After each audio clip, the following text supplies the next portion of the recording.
vamos a meternos en los líos. Tuve un pequeño rifirrafe con alguien que estaba diciendo que en México, en las escuelas públicas de la Ciudad de México, se va a enseñar náhuatl. Bien, el náhuatl es un idioma de una amplia familia de idiomas que era fundamentalmente lo que se hablaba en el Imperio Azteca y el Imperio Mexica y concretamente en Tenochtitlan. Entonces, yo pregunté, ¿qué náhuatl les van a enseñar? Porque si les enseñan náhuatl clásico, que yo asumí que les iban a enseñar náhuatl clásico, no se van a poder entender con la gente que habla náhuatl hoy en día, o mexicano. Muchos le llaman mexicano. Entonces, apareció un tipo energúmeno. Tú le dices mexicano porque eres español y eres un extranjero. Y empezó a sacar, o sea, el rollito de la maldición de Malinche, ¿no? Tonto del bote. Dije, mira, se llama mexicano. No, ese idioma no existe, te lo inventaste tú. No, mira, es que yo he estado en la Sierra Norte de Puebla, y he estado en el Estado de México, y he estado en muchos lugares donde la gente a su idioma le llama mexicano, o mexicatl incluso. Entonces, pues, discútelo con ellos, no conmigo. Mi preocupación era esta, miren, estas son las variantes del náhuatl. El náhuatl de la Sierra Noroeste de Puebla le llaman mexicano, tlachtol o nauta. El náhuatl del noroeste central de Mexicali le llaman mexicano del noroeste central, o maceo tlatol. Y así sucesivamente. Esto está desordenado, pero nos da una idea de las más de 30 variantes que tiene el náhuatl, que se han ido desarrollando a lo largo de los siglos.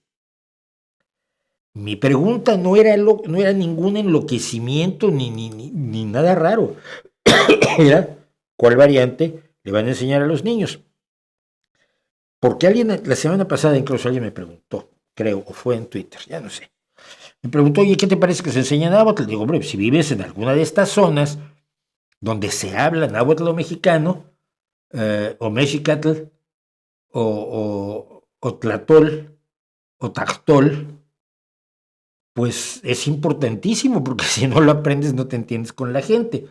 Y sobre todo que el idioma es una forma de protección del indígena mexicano que ha sido aplastado primero por los aztecas, luego por los españoles y luego por los compañeros, sus queridos compatriotas mexicanos, que los mantienen en la misma miseria que estaban el día de la independencia. En la misma miseria que estaban en el día de la independencia, por si no se entendió. Entonces, a mí me ha pasado de estar con un grupo de tzetzales, tzetzales o tzotziles, no me acuerdo, en la sierra perdón, en la selva chapaneca, cerca ya de la zona de Marqués de Comillas, ahí donde Tarzán perdió el cuchillo, y estábamos hablando con ellos y entonces tenían un traductor. Entonces yo decía cosas y el traductor traducía. Creo que era la tzotzil. Y ellos hablaban en tzotzil y me contestaba el traductor, ¿no? Después de como una hora de estar conversando así muy agradablemente, se giró uno de los que hablaba tzotzil y me dijo, oiga, ¿y entonces usted está de acuerdo con tal cosa? Dije, tú hablas Castilla, que es como le dicen. Sí, sí. ¿Y por qué no me hablaste en Castilla desde el principio, papá? Y me tienes aquí jugando al traductor. No sabía cómo eras.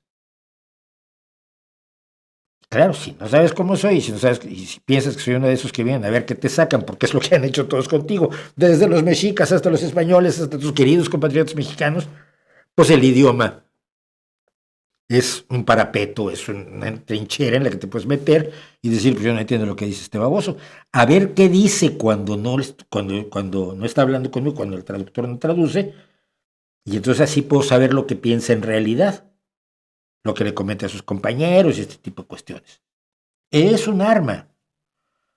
Entonces, si vives en una zona donde se habla náhuatl, o mexicano, o tlatol, o tactol, pues tienes que aprender. Pero en una escuela de la Ciudad de México, enseñar alguna de estas variantes de náhuatl, o náhuatl clásico, que es lo que yo me imaginaba que se enseñaría, que es el náhuatl más o menos rescatado de los escritos que se hicieron en los primeros años de la colonia, donde se expresó gráficamente el idioma náhuatl, o sea, se expresó alfabéticamente, perdón, Me parece irrelevante y tonto, ¿no? Ah, pero es que tú quieres que solo a los niños les enseñen cosas que les van a servir para la vida. Pues sí. No solo lo que les iba para emplearse, que quede claro. Pero hombre, si aprenden música, pues aprenderán apreciación musical, eso les sirve en la vida. A lo mejor hasta los puedes alejar del reggaetón, que ya es una gran ventaja. Les puedes enseñar artes plásticas, les puedes enseñar a los grandes pintores mexicanos, les puedes enseñar a tocar el violín como mariachis. Luego deciden que no quieren el violín, agarran la guitarra y se vuelven Carlos Santana, lo cual no está nada mal, que él empezó con el violín, tocando el violín, porque su padre era violinista de mariachi. Entonces, o sea, eso es una avenida de desarrollo personal vital, no solamente enseñar a los niños para que sean empleados y la escuela es la sirvienta de los empresarios para darles trabajadores. No llegar a eso, ¿no? No es necesario, ni nadie propone eso. Pero aprender náhuatl es estúpido. Si no vas a estudiar náhuatl, si no vas a estudiar los textos náhuatl clásicos, o si no vas a moverte en ambientes donde la gente hable náhuatl. Yo alguna vez, para un poema rescatado por León Portilla, que utilizamos en un video que hicimos sobre arqueología, un amigo mío, un estadounidense, veterano de la guerra de Vietnam, por cierto, queridísimo, Don Patterson, hicimos el video y queríamos entrar con este poema en náhuatl, ¿no? Y buscamos hablantes de náhuatl, y claro, ellos lo veían y decían, ya, pues que esto no se dice así. No, pues que así lo decían los poetas del mundo azteca ya, pues en 1522, 23, cuando empezaron a ponerse estas cosas por escrito. No, pues esto no se dice así. Universo no se dice, es Tlatipacli. Entonces decías, pues sí, pero lo vas a tener que leer así. Bueno, fue una bronca conseguir que un hablante de náhuatl, habla de mexicano de la Sierra del Norte de Puebla, leyera esto en náhuatl, porque si lo hacía cualquiera de nosotros sonaba más falso que un dólar con la cara de Donald Trump, por lo menos hasta hoy. Y entonces no hay ningún desprecio de mi parte hacia el idioma náhuatl, ni hacia el maya, ni hacia que el maya tiene eh, otras tantas variantes, también unas 30 variantes, o me decían, y el zapoteco, que es, mi abuela era de origen zapoteca, ¿no? Pero el zapoteco tiene 90 variantes, y en Oaxaca todas. Porque el aislamiento geográfico genera la aparición de dialectos que no se entienden entre ellos, ¿no? Entonces, me parece tan bobo, tan cosmético el plantearse la enseñanza del náhuatl cuando se podría estar enseñando pues, otras cosas, que no hay tanto tiempo para educar a los chicos, y sé que se van a enojar conmigo. Yo que me he pasado la vida defendiendo a los indígenas mexicanos contra los mexicanos que los siguen explotando y que no les permiten que tengan la esperanza de ser como los niños de Coyoacán que los defienden, pues ahora me van a decir que yo soy malvado, porque lo del náhuatl me parece una profunda estupidez. También hay que dejarla a un lado. En Bolivia obligan a los funcionarios públicos a sacar un título en aymara, quechua, guaraní. ¿Alguna vez lo usan? No lo creo honestamente. Espera, esto sí. Bueno, ya está el letrero, pero vamos a quitar un segundo. Yo creo que sí lo usan. Mira, en Paraguay el guaraní es una lengua oficial. Y hay mucha gente que solo habla guaraní. Entonces, si tú te quieres mover como funcionario público en Paraguay, por ejemplo, más vale que sepas guaraní. Tienes que saber español y guaraní, pero es un caso distinto. En México tienes una población de 56 grupos etnolingüísticos que tienen cientos y cientos de variantes.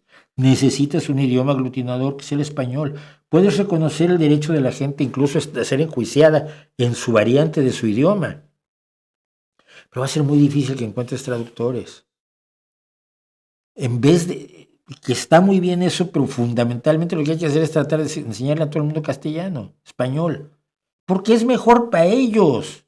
Y no estás destruyendo su cultura al decirles ya no puedes. Mira, aquí en Asturias lo vivimos con el asturiano. Hay gente muy inteligente que yo conozco que dice que es una lengua que está muriendo, que francamente, los que la quieran mantener viva está bien, pero que Meterla en las escuelas, pues igual no. Uy, hay un gran movimiento para que se meta en las escuelas. Se mete en las escuelas, de hecho. Pero insisto, tiene mucho de pose y mucho de culpabilidad y mucho de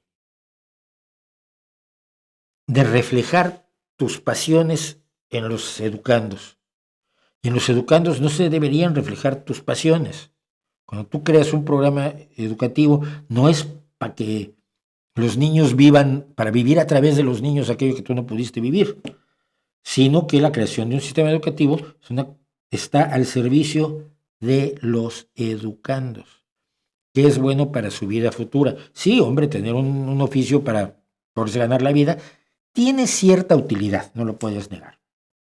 Pero hay muchas otras cosas en cuanto al conocimiento, la comprensión de la ciencia, de la historia, de la geografía, de las artes, que son buenas para los niños. Y no creo que sea bueno para los niños aprender náhuatl. Lo siento.